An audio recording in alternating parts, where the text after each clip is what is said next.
საკადრო ცვლილებები მთავრობაში საქართველოს პრემიერ-მინისტრმა განათლების, მეცნიერებისა და ახალგაზრდობის ახალი მინისტრი წარადგინა. აღნიშნულ თანამდებობაზე ალექსანდრე წულაძეს გივი მიქანაძე შეცვლის. ცნობისთვის საქართველოს განათლების, მეცნიერებისა და ახალგაზრდობის მინისტრად ალექსანდრე წულაძე 2024 წლის 2 ოქტომბერს დაინიშნა. მის მიერ დღეს გავრცელებულ განცხადებაში აღნიშნულია, რომ თანამდებობას პირადი გადაწყვეტილების საფუძველზე ტოვებს. მადლობა ბატონ ალექსანდრე წულაძესთან მინდა მას უსურვო წარმატებები სამომავლო საქმიანობაში. რაც შეეხება ახალ მინისტრს, მინდა წარმოგიდგინოთ ბატონი გივი მიქანაძე. მას აქვს ღრმა აკადემიური განათლება.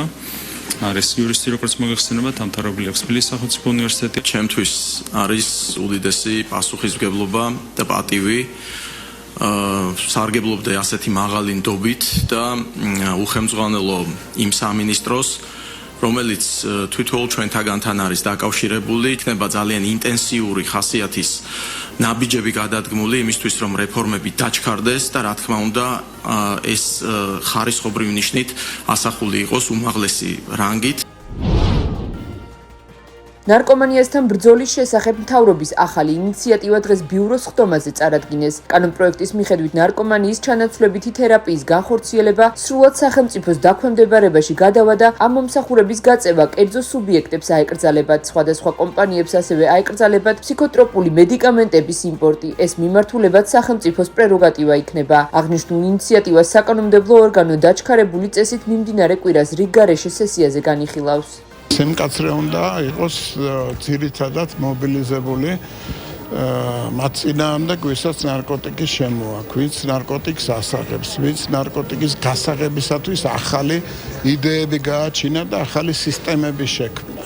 ეს არის დივერსია ქვეყნის წინააღმდეგ, დივერსია ქვეყნის მომავალის წინააღმდეგ. არა მხოლოდ ძალოვანი სტრუქტურები უნდა იყვნენ ამ თემაში ჩართული, რასაკვირველია, დაავადების მკურნალობის საკითხიც დახვეწეს მოითხოვს, რასთან დაკავშირებითაც სერიოზული ნაბიჯები აქვს დაგეგმილი ჯანდაცვის სამინისტროს ხაზითაც.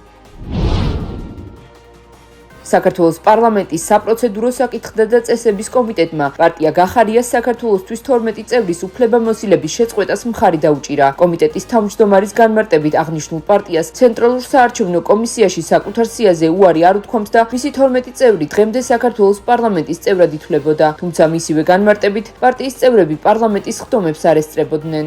პარტია გახარია საქართველოსთვის თორსების სახელწოდება არის ამ პარტიის მისი წევრები მოგეხსენებათ და დღემდე არსებული ინფორმაციით არასაპატიო მიზეზით ხდება მათი მხრიდან გაცდენა და დარღვევა საქართველოს პარლამენტის რეგლამენტის იქნება კონკრეტული შემოწმება ყველა ამ 12 დეპუტატიდან ყველა პირის მიმართ თუ რამდენად არის მათი მხრიდან დარღვეული საქართველოს პარლამენტის რეგლამენტი და შემდგომ უკვე მოგეხსენებათ ჩვენ ტექნიკური თვალსაზრისით გვევალება ჩვენს კომიტეტს ამ საკითხის შემოწმება და დასკვნის გაკეთება. შესაბამისად ჩვენ სავარაუდოდ ორშაბათს, მომდევნო ორშაბათს გვექნება ამ საკითხთან დაკავშირებით კომიტეტი.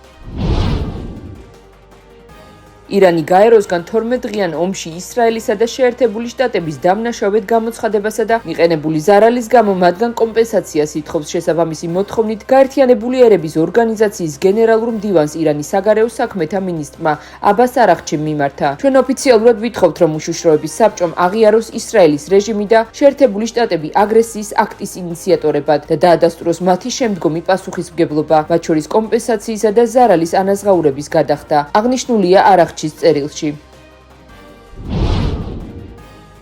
შეერთებული შტატები ნატოსთან თანამშრომლობას შეწყვეტს თუ ალიანსის წევრი ქვეყნების თავდაცვითი ხარჯების მთლიანი შიდა პროდუქტის 5%-მდე გაზრდას არ დათანხმდებიან. კიდევ ერთი გამაფრთხილებელი განცხადება შეერთებული შტატების პრეზიდენტმა Fox News-ისთვის მიცემულ ექსკლუზიურ ინტერვიუში გააკეთა. თუ ისინი ხარჯებს მთლიანი შიდა პროდუქტის 5%-მდე არ გაზრდიან, მათთან მუშაობას შევწყვეტ, განაცხადა ტრამპმა. 2025 წლის ჰააგის სამეიდზე ნატოს წევრებმა უკვე ოფიციალურად დაადასტურეს, რომ ალიანსი მხარს უჭერს თავდაცვით ხარჯების გაზრდას მთლიანი შიდა პროდუქტის 5%-მდე.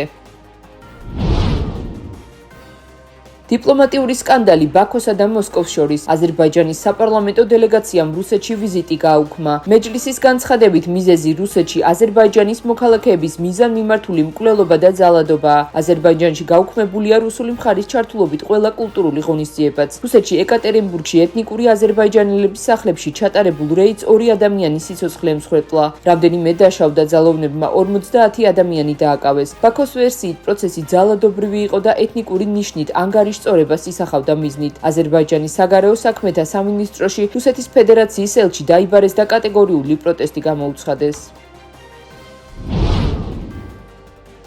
სერბეთში ანტისამთავრობო დემონსტრაციები გრძელდება. მომიტინგეებმა ღამით ქალაქის ცენტრალურ ნაწილში მდებარე რამდენიმე ქუჩა გადაკეტეს და ბარიკადები მოაწყვეს. დედაქალაქთან ერთად საპროტესტო აქციები იმართება ქვეყნის სხვადასხვა ქალაქებში. დემონსტრანტები პრეზიდენტ ალექსანდრ ვუჩიჩის გადადგომას ითხოვენ და 28 ივნისის ღამით 80-მდე მოქალაქის დაკავებას აპროტესტებენ. 2 დღის წინ გამართულ დემონსტრაციაზე სერბეთში 70 ადამიანი დაშავდა, აქედან 58 სამართალდამცველია.